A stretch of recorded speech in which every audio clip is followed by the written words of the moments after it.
Irena, can you hear us? Yes. Oh, you can hear me. Super. Great. Nice to meet you. I don't know if I'm looking in the right direction. Nice to meet you too. Okay.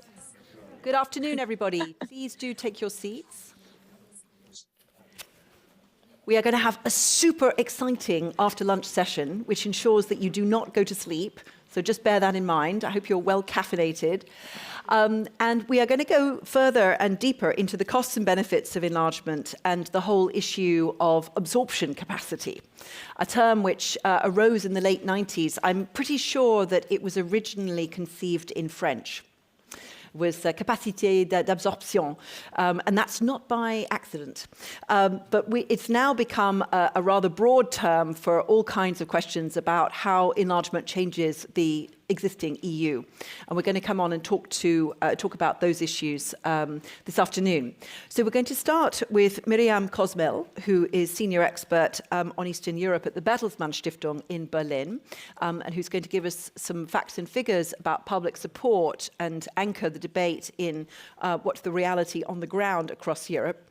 Then we'll go to Johannes Tralla, journalist at Estonian Public Broadcasting. You may have seen his wonderful videos about enlargement just outside this room. If you haven't, go and see them in the break. Really very beautiful footage of the Balkans. Definitely makes you want to have this as fully part of the European Union. That was the whole aim, yeah. And some great shots of him on his bike. Then we'll go to Keit Kasemets, who works for the Prime Minister of Estonia. He's Secretary of State and, of course, understands the political difficulties and also how the politics around enlargement work. And then we have joining us online Irena Joveva, who unfortunately couldn't be with us in person today. She's a member of Parliament for Slovenia in the Renew Europe group, the Liberals, and she is going to talk to us about her own experience of joining the European Union, but also how things look in Brussels. The European Parliament, in theory, doesn't have a big role in the enlargement negotiations, but it has a very big role at the end of them because it has to ratify every accession treaty, and that can be a tricky issue. And of course, the debates in the Parliament over many issues, including the EU budget and so on, very much influence the way in which the Union approaches these issues in the negotiations. So I should have mentioned at the beginning, I'm Heather Grabbe, by the way. So I'm a senior fellow at Bruegel, which is an economics think tank in Brussels. And I betray my age in admitting to you that I started working on enlargement in 1996. And I published my first book on the subject in 1998 and another one in 2006. And I was also in the commission. I worked for the Enlargement Commissioner from 2004 to 2009. So I worked on the Balkans and Turkey, which of course was then actively in negotiations. So I feel like a bit of a veteran of this process. And so forgive me if I respond with a bit of déjà vu to some of the current debates, because some of them are perennial. Some of them are extremely changed and really rather unprecedented at this point. So I'll try and mark up to you a little bit the historian's view of what things are new and what things are very familiar from the past 30 years of enlargement policy. So let's start with you, Miriam. Please tell us, how does it look out there in terms of the polls and what people think about enlargement? Before I turn to the trends and the member states, allow me one framing point also after listening into these very interesting panels this morning. I think only if EU member states commit more fully to stopping Russia's war will enlargement remain as a credible investment. We all know this term, geostrategic investment in peace, prosperity, and so on. I am saying that because we spoke about security guarantees this morning a lot, or a bit, the European security guarantees, and we shouldn't forget that they are post-ceasefire, that they are not yet transparent, that Russia has not agreed to them, and that at least some of the potential willing providers do want continuous US engagement. So this just to frame the context in which we are speaking about enlargement and European integration. Now to the trends in public support. that it was mentioned this morning, geopolitical risk calculations, but also solidarity with Ukraine revived. According to the latest special Eurobarometer on enlargement, a majority of 56% of EU citizens back enlargement and expect own national benefits. But member states' attitudes vary a lot by candidate. Ukraine clearly tops that list, and especially in the Nordic member states, and not only Finland, but also Sweden and Denmark, support is above 80%. That is way above the EU average of 52% for Ukraine, that is. But skepticism generally towards enlargement remains particularly strong in older member states too. France, Austria was mentioned this morning, also the Czech Republic, and at least that was a surprise to me, followed not only by Germany, but also by Estonia.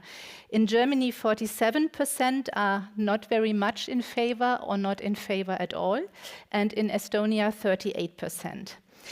If we take Ukraine, however, and that is interesting, Estonians supported above the EU average with 60% over 52. Germans, by contrast, remain below the EU average for Ukraine with 47% only.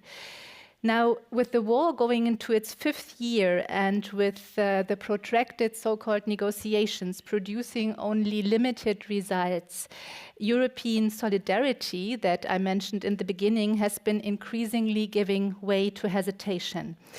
There is data that a colleague of mine assembled with the Bertelsmann Stiftung so-called Opinions platform. And over the years, March 22 until September 25, they show clear trends of public fatigue towards Ukraine. I know that is a terrible thing to say, considering Russia's targeting of civilians and efforts at depopulation of Ukraine's cities, but it's a reality we have to face. A rational look, however, at the data also allows us to take note of the continued European majorities over the years that affirm a shared European identity and collective defense. That was also mentioned this morning by Commissioner Kroes. So this allows the conclusion that the broad middle of society recognizes that Europe is at a profound moment of reset, and also that this is in light of an expansionist Russia backed by China. The EC's 25 enlargement package reflects this reset to a certain extent, acknowledging for the very first time target dates for negotiations by 4 candidates, the designated key enlargement partners, Montenegro, Moldova, Ukraine, and Albania. Now I would like to turn to 2 developments that the protracted war affects in the candidates in very different ways. First, this is the EU's mutual assistance clause, Article 42.7 Treaty European Union, that is increasingly used as a political argument to caution against, if not block, Ukraine's accession at least. The argument goes as follows: Ukraine cannot become an ally that the EU would be obliged to defend as long as Europeans lack sufficient military capabilities. This concern has obviously grown and gained traction in light of unreliable United States, membership of the table for NATO membership of the table for Ukraine, and NATO, moreover, uncertain for all of us. This raises 2 questions. Why shouldn't the mutual defense clause be used during the accession process to use that time to transform the current support for the partner, Ukraine, into the obligation towards the ally in the future. And of course, we can ask ourselves whether invoking these concerns do not signal to Russia that maintaining a military conflict in a candidate country is a very effective way to delay enlargement. The logical response, I repeat, would be this: as Ukraine and Moldova prepare to harmonize with the acquis, the EU, realistically, the willing member states, use the accession process to strengthen their own military capabilities, thereby making the mutual defense clause credible by a defined date in the future. And here I turn to the proposal that was discussed a lot this morning of January 2027 as a fixed and very early date of accession for Ukraine specifically and linked to these so-called peace talks. The 1st of January 27, I think everybody agrees, would throw the merit-based process overboard entirely. My thesis is this risks weakening broader support for enlargement. I also doubt this is the right signal to Ukraine's current leadership. We have to consider the impact on the other candidates. And finally, and most importantly, I believe, a non-merit-based entry for Ukraine risks opening a damaging rift between the member states, because it would be based on security considerations, but without security guarantees given and ensured. By the way, regarding agriculture, we already have a dangerous precedent where the Commission implied autonomous trade measures towards Ukraine, and not only Hungary, the elephant in the room, but also Poland and Slovakia acted against these autonomous trade measures vis-à-vis Ukraine.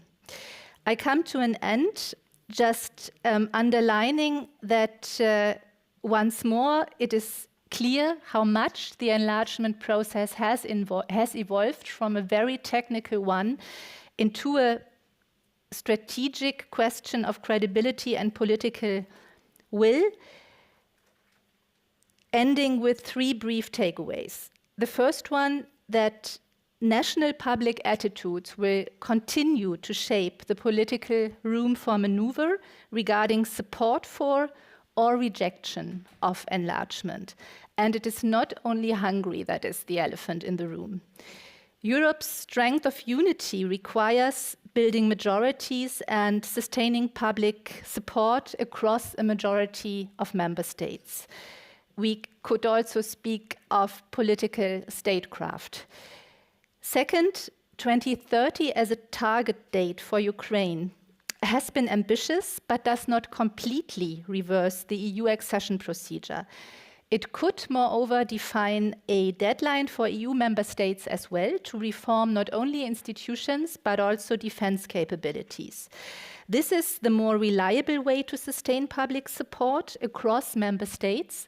And we also have precedents, positive precedents to build on when in the under the enhanced cooperation, Stephen Blockmans mentioned it earlier, the 90 billion loan for Ukraine was agreed in December 25. Third, and meanwhile, Albania and Montenegro could move forward accession in the conventional way, with economics and trade, that is, in the lead, as comparably low-hanging fruit, and uphold the momentum for enlargement in the member states. I stop here. Thank you very much. Great to have so much creative thinking going on, especially because I think it was a really good point made by the Secretary General of the Estonian Foreign Ministry this morning, how much of enlargement needs to be thinking about the future EU, the future Europe, rather than about us versus them. It's got to be about the future us, because otherwise you never overcome the domestic interests, which are bound to be against it. So thank you for those really interesting points, and also for the data from the Special Eurobarometer. So Johannes, you've been traveling for Estonia Estonian television in the candidate countries, trying to put forward the human stories, trying to get the countries understood a bit better, which is kind of amazing that after the EU first offered the prospect of accession to the Balkans in 2003 at the Thessaloniki summit, that here we are now, so many years later, and these countries are still not that much known. They're still, faraway countries of which we know little for so many of the public. How did you find trying to communicate what is this about, what are these countries about, what kind of Europe might we want to live in the future? Well, first of all, thank you so much for including me in the panel. I must say this is my first time sitting in a panel not being the moderator. So I do apologize if I get into the moderating mode and start reflecting back your questions with questions of my own. Because as a journalist, this is my natural habitat of asking questions and not knowing the answers. So an interesting role indeed. As we've already heard today, I mean, context and the framework of presenting your stories means a lot. So I truly appreciate also the opportunity to show indeed the 6 trailers of my TV programs in this, extremely high-level conference. I believe this gives a great academic boost to my work, and hopefully some of it reflects on me. So whatever I say can be then seen in better light. I hope it works. When you look at the Eurobarometer, I've been trying to understand where this low number in Estonia comes from. And the only possible explanation I have found is indeed the fact that obviously we are very supportive towards Ukraine. That has also been shown in the statistics. But we don't really have much of a clue about what's happening in the Western Balkans. Because when you look at the history and the drama with the wars in the Balkans in the 90s, I mean, we were struggling to build up our country again at that time. I don't think many people had much energy to focus on those atrocities there. And when you move fast forward, I mean, I do know a lot of Estonians go on holidays to Montenegro. Some also go to Albania. But it's very rare that me and my colleagues actually report on EU accession stories there. I mean, as journalists, we obviously have sensors working all the time that tell us exactly what our audience wants to know. And well, then rarely we turn on these sensors what our audience should know. I hope this TV series is a result of turning on these sensors and actually providing people with the stories, with the images, some of them quite beautiful, captured on a drone of the wonderful Montenegrin and Albanian and Bosnian landscape. I mean, it's hard to choose which one's more beautiful, but the stories of the people there, the way that they see the prospect of Europe, how they idealize the Union, I think is a helpful reflection of our own relationship with the European Union, where perhaps some ideals have begun to dim. I mean, I was a young student when Estonia joined the European Union. I remember how we saw the prospect and idealized the perspective of once being a member. Now I sit in a newsroom where colleagues report on critical stories on how the EU is not competitive enough, how the energy prices are too high, etc. So it's great to see the spark and ideal in the eyes of the people in the candidate countries, and to really hear those stories, how they see that, the European Union is a sort of a guarantee of bringing the proper rule of law, but I mean, obviously also the prospect of easier traveling. So to wrap it up, I do hope that this show brings more than just nice drone footage to Estonian TV audience, that they actually get a bit of an idea that, okay, these countries are actually serious about EU accession. These are real people with very similar desires and dreams as we had perhaps 20 years ago. And I hope this material is relatable. At least it was extremely interesting and enjoyable for me to go to work on a motorbike and report from the Western Balkans. Super. Thank you very much, Johannes. And please, everybody, go and have a look at these fantastic trailers. They really will make you fall in love with the Balkans all over again. So it's very good you've done this work. So I just would like to quote to you a few, these are real things that were actually said that I wrote about in my second book on enlargement. And I want you to think about which country they were spoken of. So this country is not really defensible. If we go to its defense, the Russians will attack us. There is no way it can join NATO. Second quotation is, this country is too poor and it has too many farmers, and having so many farmers join the EU will make it impossible for the common agricultural policy to function. And third is, if you have so many different countries with different languages joining the European Union, the Council will become completely unworkable. Now, those comments were all made about Estonia in the late 90s, early 2000s, and particularly this idea of defensibility and the idea that there needs to be, you can only really take in countries to NATO, into the EU, which are uninvadable, which is, are really no security risk. So like, security alliances can only contain countries that are not security risks. So Kate, I want to come to you and ask about the politics of enlargement. Countries who are in usually feel very comfortable and they don't want the club messed up. And they also sometimes struggle to explain to public opinion why things need to change. Now, in Estonia, there is a much clearer understanding of the threat from Russia and also of what it would mean to live under Russian occupation than in some of the member states I could think of. But even here, it's difficult. How do you go about trying to explain the benefits of further enlargement?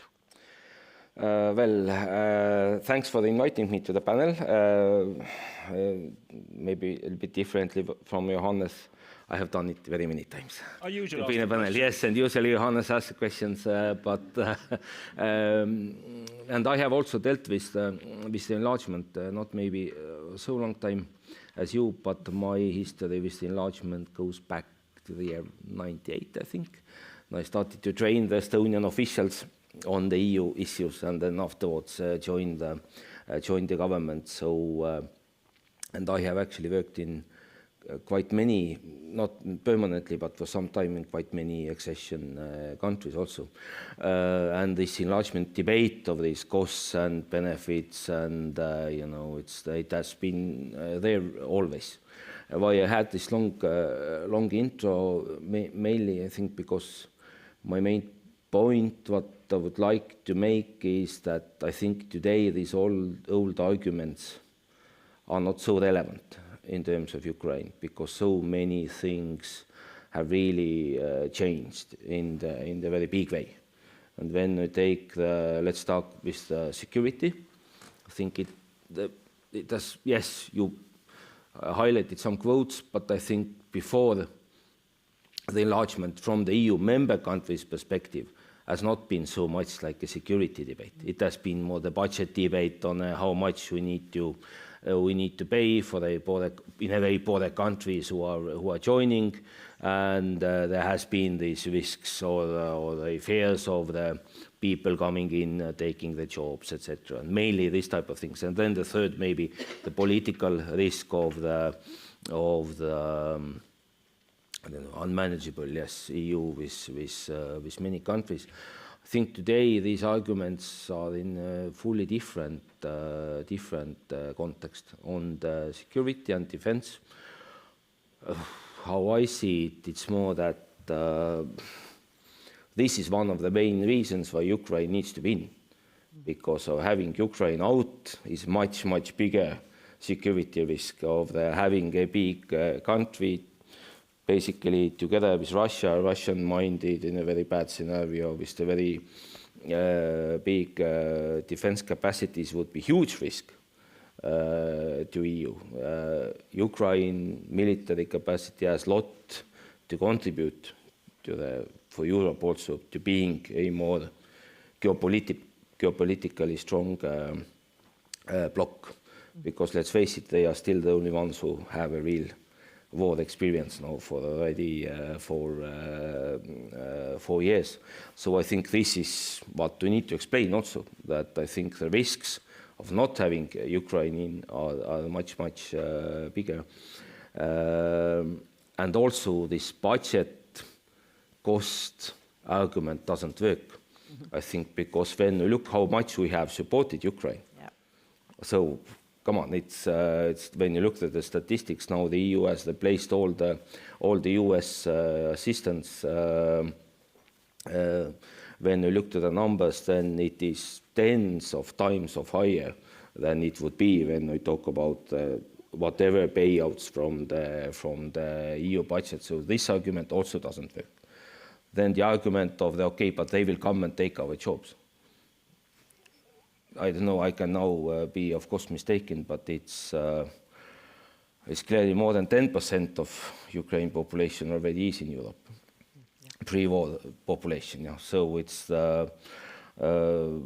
I don't think that there will be much more. I think the people will go back, which is a big issue actually for European countries, because we actually lose good labor force. So all of these big arguments, this is my point of what we have had in enlargement before, I think don't work in the Ukraine context. And then, but this needs to be explained maybe, of course, more to the people that actually we need Ukraine from the security terms. We need it also from the competitiveness and economy and also budget terms, that it will not actually bring additional costs. Like when you take the last the 4 years, or how much actually we invested to Ukraine, and also I don't really see these big risks of the free labor market perspective. Of course, there is this issue of the merit-based enlargement, and the country is ready. But this is also, you need to take into account the context where we are. I think one issue with the Western Balkans is that they have now prepared for how long? 20 years, 25, even more, without a very clear perspective. And then it's I think this is exactly the point of the argument of setting this kind of deadline, because otherwise there is still no concrete perspective. So I think we should be open also to this discussion of having a very concrete time frame. Probably then not only for Ukraine, then it would mean some other countries also who are accession countries who are already, but this needs to be thought of also how it could be handled, and there are discussions and ideas around it also how to make it happen. So indeed, I don't know what were the discussions in the morning, but I think this is this kind of set of arguments we should work with, that for us now as Europeans, as members of the EU, actually this quick enlargement of not only Ukraine but several countries is actually crucially important, I would say. Yep. Not the other way around. Yeah. Quick spoiler, if I may. I didn't only go to the Western Balkans, I also went to Moldova and Ukraine. And actually the episode from Ukraine will broadcast next Monday, and the spoiler part being something that resonates with what Keit just said. I did a lot of interviews with people on the streets, but also MPs, and one of the ideas that repeated more than a few times was that, listen, from the Ukrainian voices, listen, obviously we aspire to become members of the European Union. We need to integrate with the European Union for several reasons, but one of the reasons why actually the EU needs us now, and this was a lady in her 40s, perhaps, says that, listen, you know, and we know that we have the strongest military. Europe actually needs us. So we're very confident that you'll actually take us on board. This is what the average people on the streets of Lviv and Kiev are thinking now. They're actually confident that they have what we need. So I think it reflects pretty well what Keit just says, and the Ukrainians actually know it. Yeah, and I think it was last week that Zelensky announced that Ukraine is now ready to start exporting its weapons production to Europe because they can produce faster and much cheaper than we can. So that tells you something. So I want to come now to Irena Joveva, joining us from Brussels, I think. No, possibly from Ljubljana. Ljubljana, okay, great. So Irena is an MEP for Renew, which is the Liberals in the European Parliament, for Slovenia. And I want to ask you about how you see the debate in the European Parliament on all of this, and particularly between the party groups and so on, as well as your own experience.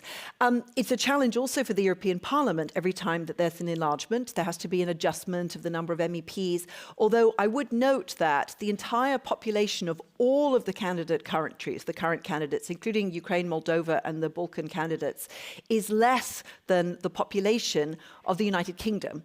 So there is a Britain-shaped hole that could be refilled. And the adjustment in the number of MEPs happened for Brexit and could go back up again. But it's also tricky because of the language regime. In the European Parliament, all the debates get translated to all the official languages.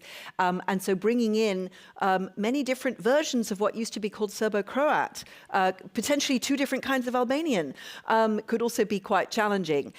So there are nuances. I mean, so I'd like to know what you think about managing these kinds of issues and also how you see the political debate there.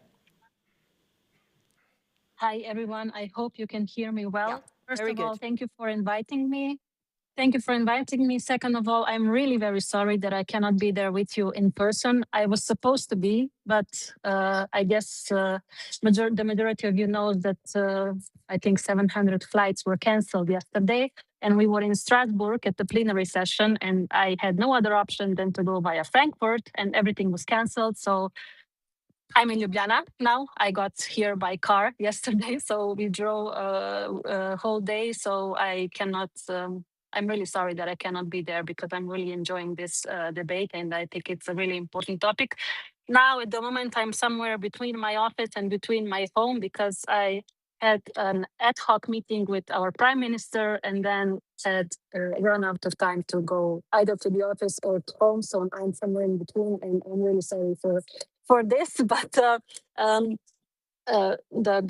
most important thing is that you can hear me and I can hear you. So I think I mean I was really enjoying everything that previous speakers and also you said.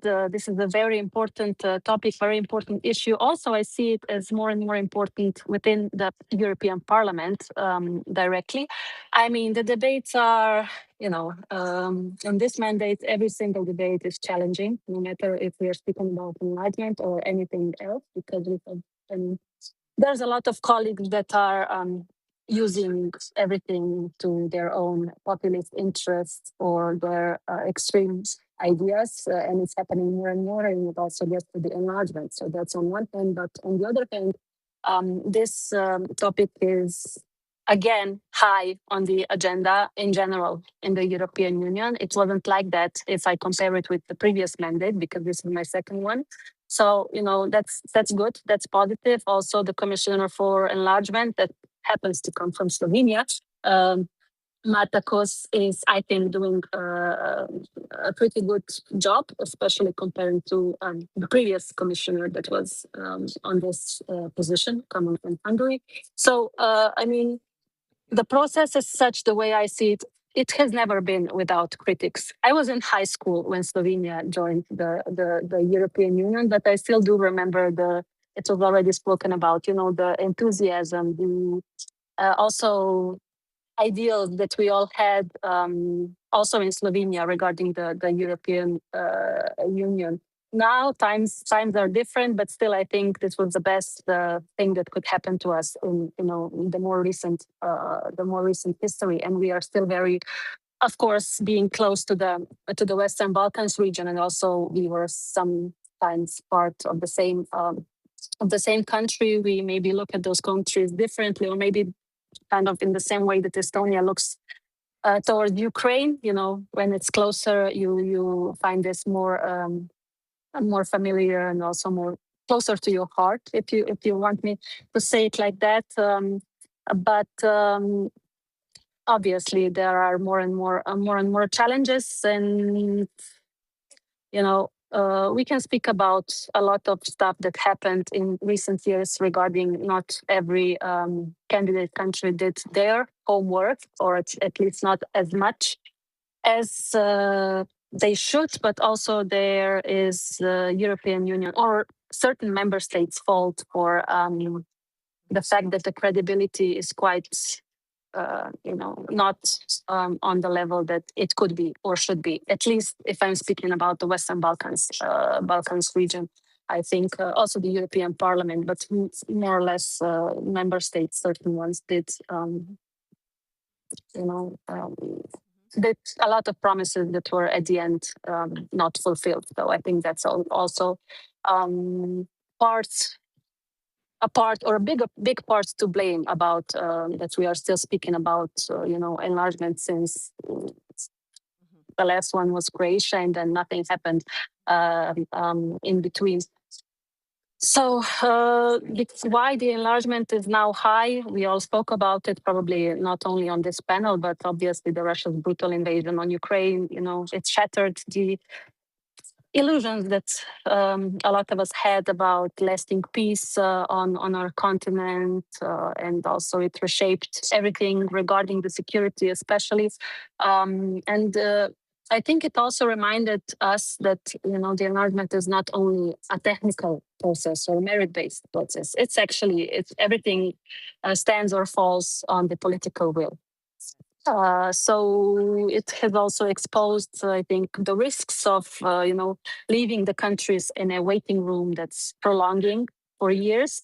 And it also, not only that it increases instability, but it also allows external powers to exert influence. It's also happening in the Western Balkans region. I mean, it's not as unstable, obviously, as somewhere else regarding the candidate countries, but it is the influence also from Russia is quite obvious in Western Balkans. So, I mean, how to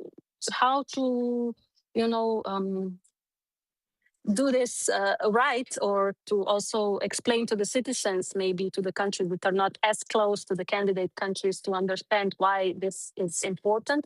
I think we have to be transparent about the benefits and the costs. We are speaking a lot more and more about the MFF, or the multi-annual financial framework. Unfortunately, now regarding the enlargement, there's not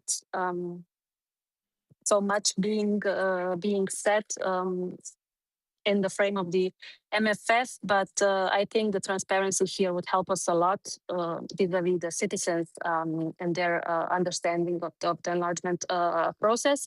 Also, I think that we have to, What do you mean by transparency there? Because regarding the MFF negotiations, because remember that the EU has never formed a budget for enlargement until there have been actual dates, right? And there's already a huge fight around the MFF already. So can I push you a bit on this? Because I think transparency to the citizens about what would be the cost to the budget are not possible at this point, when you don't know when they might join, what kind of transition periods they might have. For example, Poland, it took 10 years before they had full access to the farm subsidies and so on in the budget.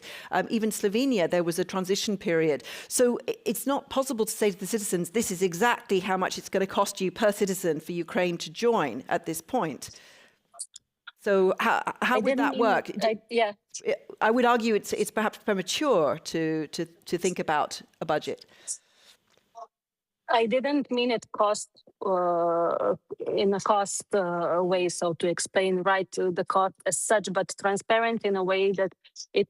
I think it should be reflected also through the now ongoing negotiations regarding the MFF, that the enlargement is the part of the next, for example, 7 years that the MFF is going to be talked about. I'm not saying like concrete numbers. Obviously, we won't have it also for the other issues or topics, not only regarding the enlargement. That's not going to happen so soon, unfortunately. But still, I think that it has to be a part of it somehow more, so that we can show to the candidate countries that we mean it seriously and that we, do what it's supposed to do. So that's what I meant with the transparent issue. Not everything is about the security and military. Right. Okay. And no, right now everything is about that.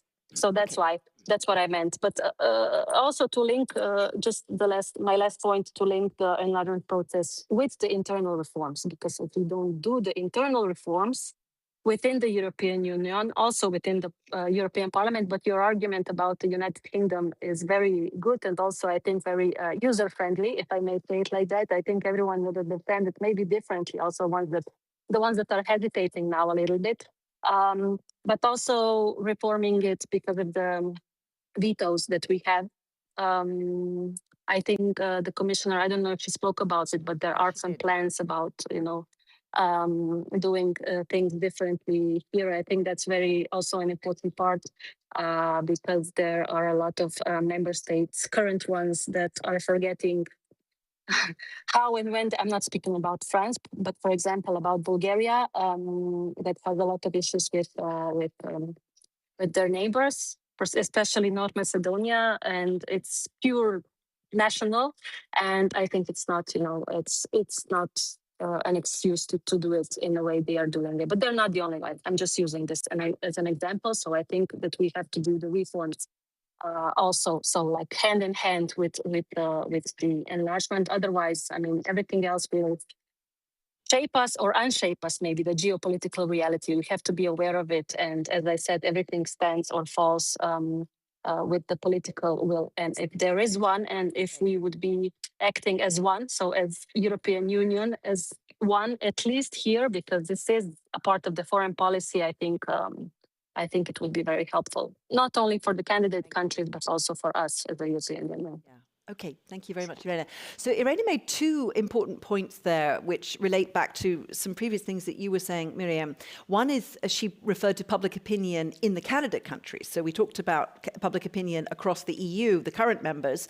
But of course, in the Balkans, we can see the way that the support for the EU and hopes for EU membership have gone down dramatically over the past 23 years since the Thessaloniki Declaration. And also, she referred to the fact that the situation is not static in the region. The EU is not the only game in town. It was in 2003, but now there are plenty of other influences. There's Russian, but also Chinese, Turkish, and other influences in many parts of the Balkans. And of course, Moldova and Ukraine have both experienced a great deal of disinformation and propaganda, particularly through Russian language media and so on. So there's a battle for hearts and minds going on, not only in the EU, but also in the candidate countries. How much does this issue of dates that we've been talking about affect that? Dates have always been a very tricky thing in the enlargement, but I'd like to know what you all think about that. Would having dates, as Miriam suggested, 2030 might be a more realistic one? I think it would be hard for Ukraine to actually take on the whole of the acquis, especially in wartime conditions, by 2030. But would dates help, or could dates lead to more disillusionment if the date comes and goes and an accession hasn't actually happened? I personally think dates do help because they let people have a certain perspective. And particularly if we look at Ukraine, we have a huge demography issue and problem. And we also spoke about how important it is that investment comes in also during the war. So we need credibility. And for that, as long as they are realistic, dates help. I just think that you have to explain to people also what is going to happen in that period of time. And that I am missing also with respect to what has to happen within the European Union. I'm not worried about Ukraine's capacities, for example, to implement the reforms in the rule of law and anti-corruption. We have witnessed tremendous developments with anti-corruption institutions, state institutions having been set up, working, and of course that's not the end of the story. And when they exist, they will discover corruption, high-level corruption. So I think we have to explain and communicate to people in the old member states that this is part of a normal process of power struggles. And I personally look at the anti-corruption institutions in Ukraine as a kind of fire brigade. We do need backup now by reforming the law enforcement institutions and the judiciary overall. There's a wonderful 10-point plan agreed under Minister Kachka and Commissioner Kos in Lviv in December last year, with clear priorities what should be done now. And I think it's possible because Ukraine has such a tremendous social capital. People who want their country anchored in the European future, and we had this last July, even go to protests large scale over the country when they feel that these anti-corruption institutions are being threatened or observed, whatever. So I think it is about communication and credibility, and here a date, a realistic date, in my view, does help. So, Keit, ambitious but realistic. What do you think about the dates issue, and also about this whole question of how do you prevent corruption and backsliding after joining the EU? Would it be helpful to have a kind of cooperation and verification mechanism like there was for Romania and Bulgaria for future joiners? The last one is a little bit this kind of $1 million question or euros question of how to avoid corruption. This has been there always. I guess it's also in EU member states. Quite sure it is. The current ones also. So, of course, this mechanism should apply then not only to Ukraine, but all countries. Yeah, so it's how to really avoid backsliding. I think nobody has, this is one of the risks, but nobody has really, I think, have a very good solution on that, because the democracy still work as they work, and institution system as it is. And the EU doesn't have so big this kind of power or mandate in the governance areas, as we all well know, and this is how it should be also. So it's can think of this risk issues, but I don't think that this corruption one is the main one from my personal view, because indeed I think it's when you look for the broad perspective, this is still an issue in quite many other countries in Europe. I think it's not so big surprise. On dates, yes, dates could be helpful, but I think there are some this kind of bigger, maybe more in principle questions what can be or should be discussed also. I think one is from the EU perspective, do we need to deal then with this internal institutional reform before the enlargement, what it would look like. And there I think the in principle answer still is that yes, we should deal with that, but after the enlargement, because when we start to deal with that before the enlargement, then of course it would take for sure years, and we will never might get there, I think, for the internal reasons.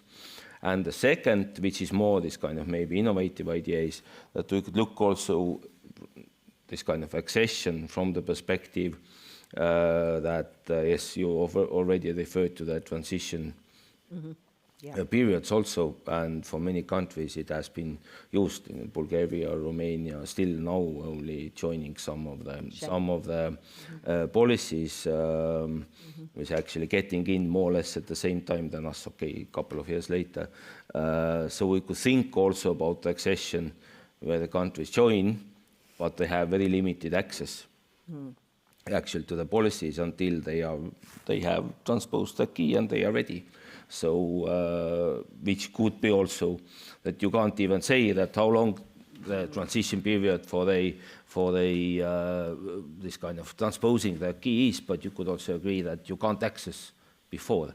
You can't have a lot of benefits before of the really passing basically the scrutiny of the member states on are you ready or no. And I would say in case of, for example, Bulgaria, Romania, many other countries of this scrutiny afterwards has been even more this kind of strict on are the countries actually ready to join Schengen, for example, or some other policies. So I think this needs to be taken into account also, that when we talk about dates, about what we are talking about, is it like this still normal, typical enlargement process, what we have went through so far, or taking into account the overall context to do something differently?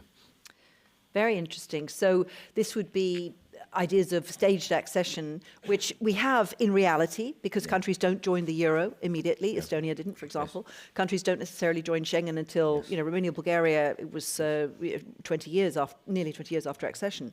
And of course, there are also other parts of the... But you can do it, I don't know, in agricultural trade, you can do the same. You can't really access before you have done all the phytosanitary favorite word, yes, veterinary phytosanitary requirements and all the other stuff what you need in the common agriculture policy, or whatever. You can take whatever policy area actually and apply this model. Then the question is on the voting rights, on the where and how you can vote. Of course, you should have member of parliaments and be possible to participate in the decision making. But in many cases, actually, you can have in a way, yes, this kind of limited membership. It's not a good word. It should be something. It's full membership with staged limited participation. Phased accession. Yes. Associate membership. There are lots of different terms.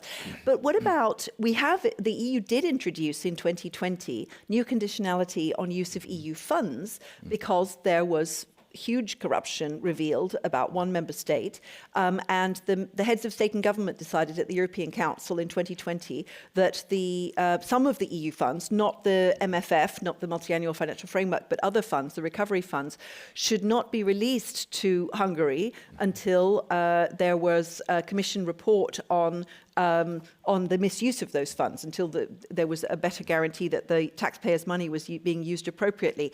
Would you like to see that used more broadly, for example, on all of the MFF funds? Yeah, this is, by the way, it is one of the positions of the Estonian government in the current MFF negotiations also, that this rule of law situation should be taken into account, and because it's not only a punishment.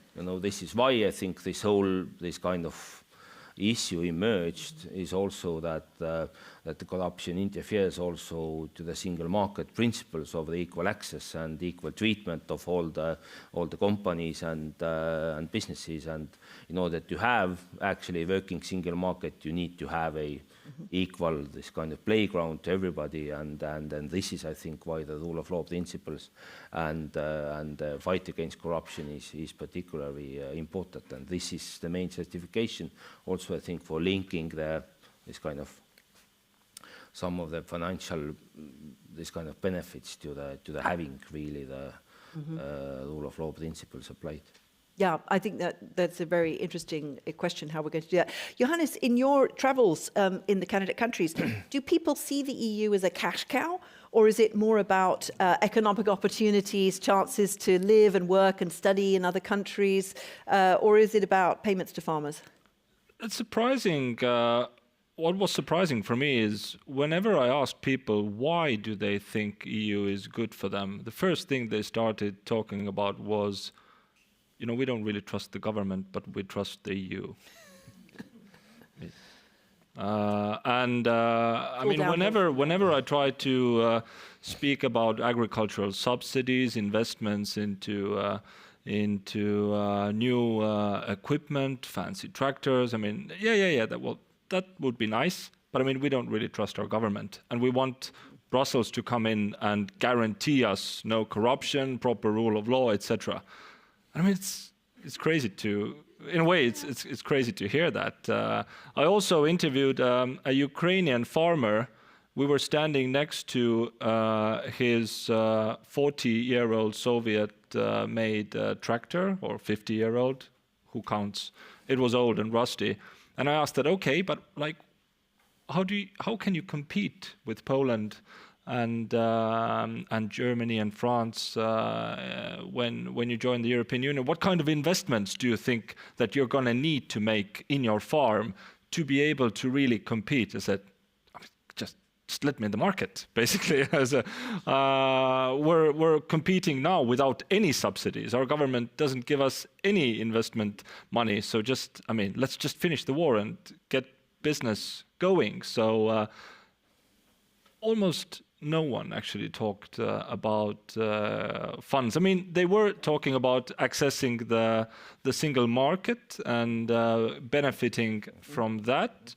But coming back to setting a date, I just remembered before I left Brussels, I was the EU correspondent for Estonian public broadcasting between 2012 and 18. I remember Jean-Claude Juncker suddenly discovered that, the Western Balkans, we have candidate countries there. Let's talk about enlargement. Let's put this into the political agenda. So obviously, I found myself in Belgrade interviewing the Prime Minister then, Ana Brnabić, there was a bold deadline for the Western Balkan countries. At least back then, Serbia was also seen as a front runner. So the date was 2025. Well, that passed. But back then, the support for EU, I believe, was at its historical one of the highest peaks. Correct me if I'm wrong. Somewhere below 40%. Below 50%. Now we know what happened. The support has really dramatically gone down. And one of the things that actually struck me as very disturbing was when I spoke to young people in Belgrade now, in the autumn, in September 2025, when the accession date had clearly just passed. And I asked them, okay, I mean, you're protesting, right? You clearly have a problem with the government, but what do you think about the European Union? I mean, I didn't really get much enthusiasm. I mean, the EU is good in a way that it's not corrupt, but are they helping us? No. And I mean, we see, and that's what they were saying, they more see the West as weak, and China and Russia as the future strong powers. So, and they see Vučić as representing the European aspirations. So the corrupt prime minister who they're fighting against is also a symbol of EU accession and president. Yeah. So and I mean, for me, that was extremely worrying, because these are the young people of Serbia who should be the future of the country, and the way that they have, obviously, that knowledge has come with great help of propaganda from you-know-who, but also mixed with the Serbian local realities. So quite a disturbing a few days in Belgrade this time, and an interesting memory from 2018 when 25 was seen as a good date for the frontrunners in the Western Balkans to join the EU. Indeed. Okay, thanks. So now we're going to come to your questions. It's actually hard for us to see you up here, but let's start here in the middle. Where's the microphone? Thank you. Thank you very much. My name is Veronika Mavchan, Institute for Economic Research and Policy Consultant, Kyiv, Ukraine. And thank you very much for the great discussion. Thank you very much for supporting Ukraine and thinking about Ukraine and also thinking how to bring Ukraine in. I have several questions, but probably I'll try to focus on one. It's about messages about enlargement to the population in EU, because it's crucial. We have democracy. It's crucial that population supports. Okay, so question. But frankly, I don't think that it's really feasible to make proper message. Thinking about even these ATMs, autonomous trade measures, the message that hooray, we opened the EU market was wrong, because market was open 10 years ago, frankly, and additional opening was tiny. But it resulted in a huge backlash in Hungary, in Poland, Slovakia, on things that were open before ATM, before 2022. We have now more closed for some products, but more closed market than we had before. We have gradual accession. We have absolutely other contacts now with Ukrainians already in EU and getting so much more funding that we would expect from anything, if it would be a normal time. So how to make message? Is it feasible to make message? To what extent we need to bring population to the whole discussion, which is absolutely technical? Thank you. Pass the microphone here.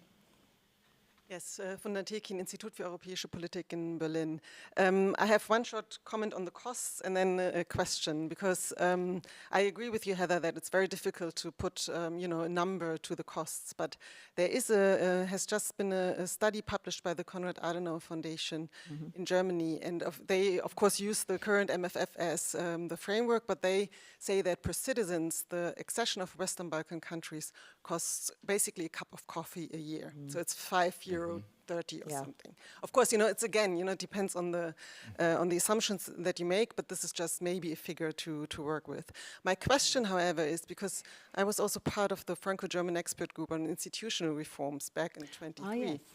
And when I read the title, Absorption Capacity, I mean, the only one who really brought up the institutional part was Irena in that. So I had really also expected to discuss, those institutional aspects here on this panel, because, I mean, if you look into the coalition agreement of Germany, there actually the issue of enlargement is linked to internal reforms of the European Union in two places of the coalition agreement. So basically, it's not, if we talk about dates, it's not only about when the accession countries are going to be ready, but when also the European Union is going to be ready in institutional-wise. So maybe some thoughts on that from the panel.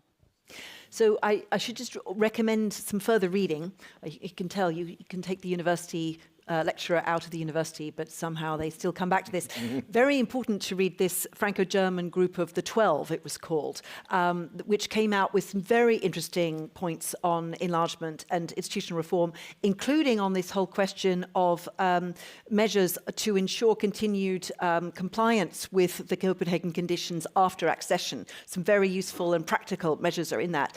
And I should also mention that Bruegel, my colleague Zsolt Darvas, did a very detailed analysis of what further accession would mean for the EU budget, with lots of crunchy numbers in there, which also came up with a rather small amount of money. So I would also recommend those. That's on the Bruegel website. And the other one is, if you just look up Franco-German Group of the 12 on institutional reform, you'll be able to see it.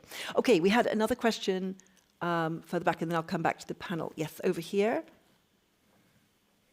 Hi, Wojciech Przybylski, Visegrad Insight from Warsaw. We organize Europe Future Forum, also related to the enlargement topic in part and economic security.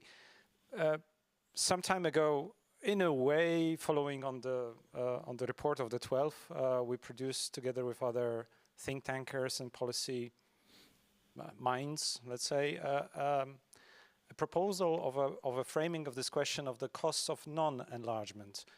And I wonder, to what extent do you find this still useful as a narrative that stimulates a discussion in two ways? These are my two questions.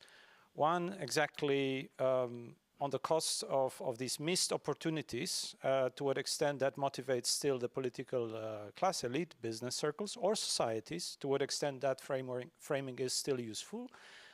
And the other element is to what extent can we explain number of success that we observe in Ukraine in terms of production, resistance, resilience, as a success of not entering into a number of these European regulatory frameworks that would otherwise make Ukraine defense much more difficult. That is a fascinating question, which we should have a whole panel on, I think, Wojciech. But I'm going to ask Irena first to come back on one of those questions. Don't feel you have to answer all of them, but just one of them, and then I'll come to the other panelists. You can come for that one, or the cost of non-enlargement, or the institutional issues. Go ahead. Okay, thank you very much. I already spoke about the internal reforms. I really think it's impossible to do the enlargement without an internal reform. So I already said what I think here. Maybe just quickly to Belgrade and to Serbia, because I'm also very active, especially in the last year there. I think actually Belgrade or Serbia in general is like a clear example of what happens when the leading faces of the European Union are ignorant and, not sincere enough and not communicating transparently enough, especially with the people of Republic of Serbia. I think this actually happened here. I'm speaking about the president of the European Commission, Ursula von der Leyen, who was in this last year, I think at least 5 times, if not even more, with the president of Serbia, Aleksandar Vučić, and was not as critical as the people on the streets of Serbia were expecting.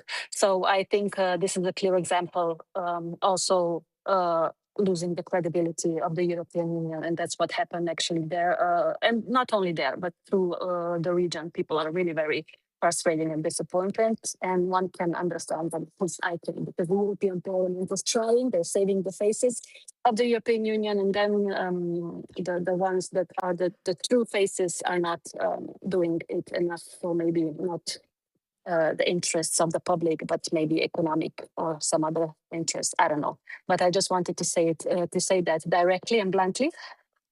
Maybe just a quick answer to the last question for the costs of for the not enlargement. I completely agree, and I think it's a very fair,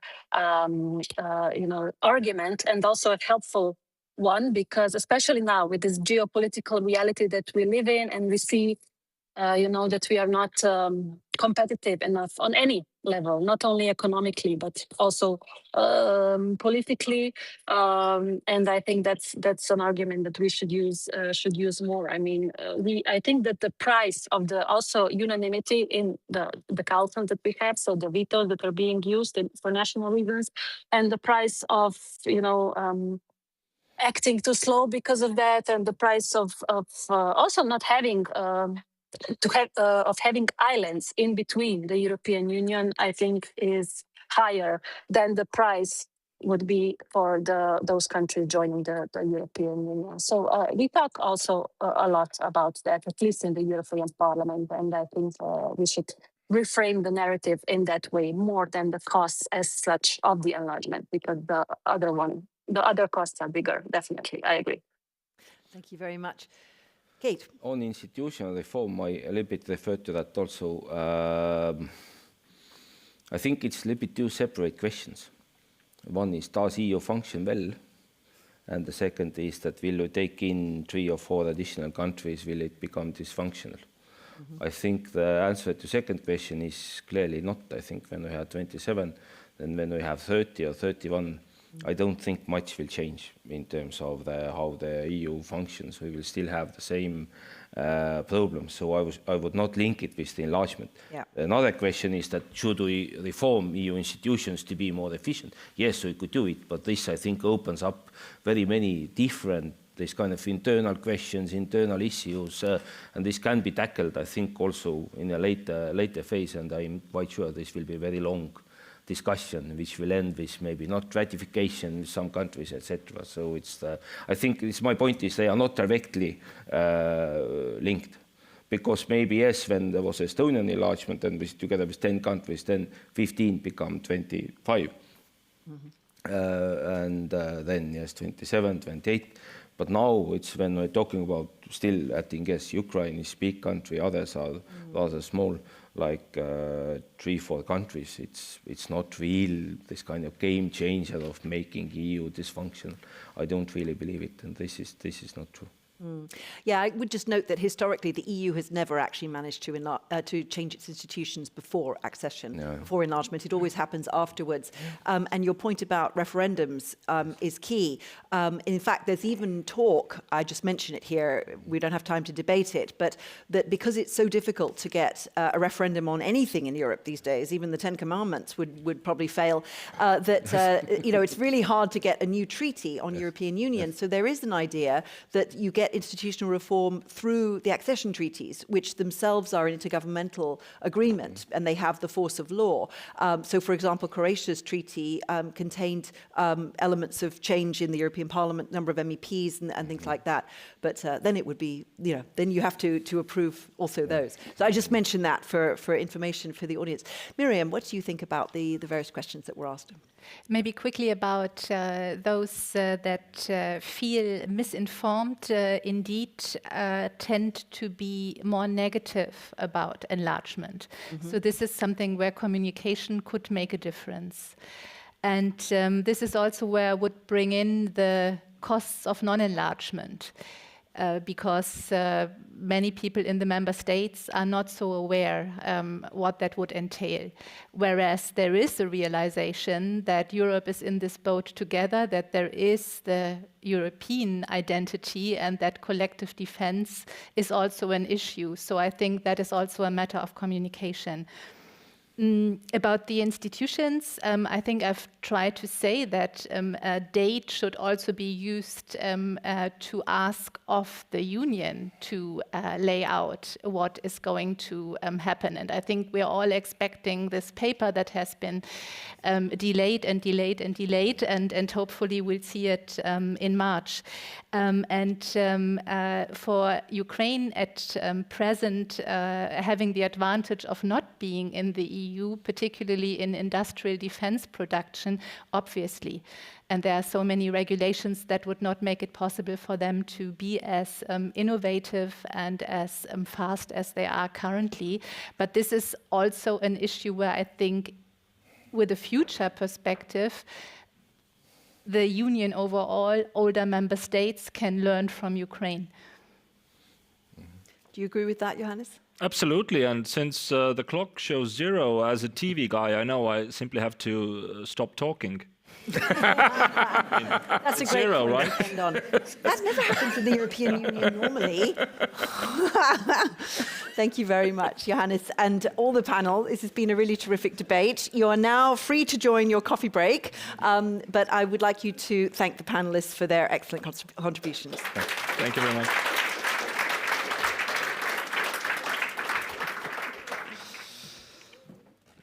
Thank you very much. That's very kind. Thank you.